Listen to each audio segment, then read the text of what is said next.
Rick, one of the things that's come out quite strongly in today's conference is the increasing amount of international regulatory developments, the pace of change and the range of different directives and the amount of legislation coming out of the international community. Could you talk to me a little bit about what some of the key planks of that regulation are and how specifically they might have a bearing on the client's assets environment for firms? Yeah, I think that's absolutely right, and I think the European pieces of legislation are now looking at the whole chain of intermediation as well, and that's quite unusual and quite a new thing, and I think that's directly as a result of the financial crisis. Okay. So the big one is MiFID and MiFIR, so MiFID II, the review of the Markets Infrastructure, the Markets and Financial Instruments Directive, okay, which had a number of specific client asset related provisions. The European Commission reviewed those and actually determined that the UK Financial Services Authority's lead on that was quite appropriate, so they followed a number of the UK domestic initiatives at the European level, and it appears that a number of those are going to be implemented.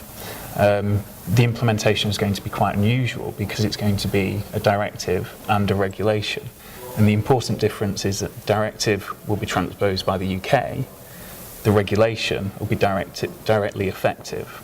So that's quite an interesting split. Okay. And that's going to be followed up further down the chain of intermediation at the financial market infrastructure provider level. So that's the exchanges, the clearinghouses, and the data repositories. So the European Markets Infrastructure Regulation, again, will be directly effective, but that will be regulating the back end, so the plumbing of financial services. So that's a significant amount of change, all coming at the same time. So firms, like the attendees here today, are going to have to deal with that change in a relatively short period of time.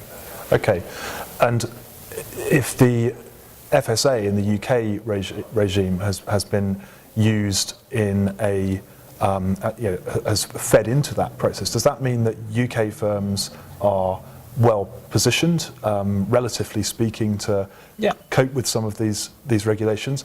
And if so, what are the areas that they should be keeping the sharpest eye out for in terms of how it may impact their existing operations and business relationships?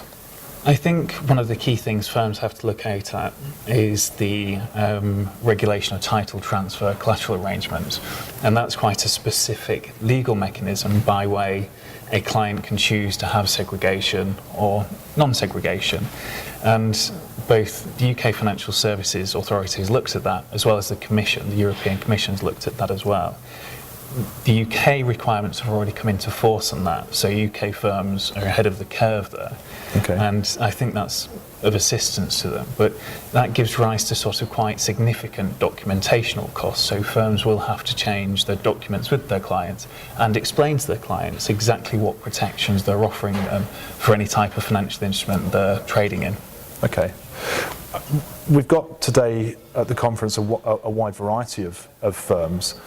You've got some of the CF10A function holders and a number of people who are supporting them in discharging their duties. Yeah. I mean, how have you found today as a networking opportunity, a chance to talk about what Eurex does in this area and get out there and actually meet with prospective clients in this area and new market contacts? Yeah. Well, it's been great for us because we sort of knew when we was coming along that we'd have access to finance directors, the operational guys and the compliance guys, and that breadth of expertise in firms is usually quite difficult to get in one place, even within the firms themselves. Sure. So from a central counterparty perspective, as a provider, it's great to come along, be able to explain how we think the new European Markets Infrastructure Regulation is going to work, and to sort of be able to go around to all of the different people it's going to affect and say, this is what you're going to have to face next year, this is how we can help, and that's been fantastic.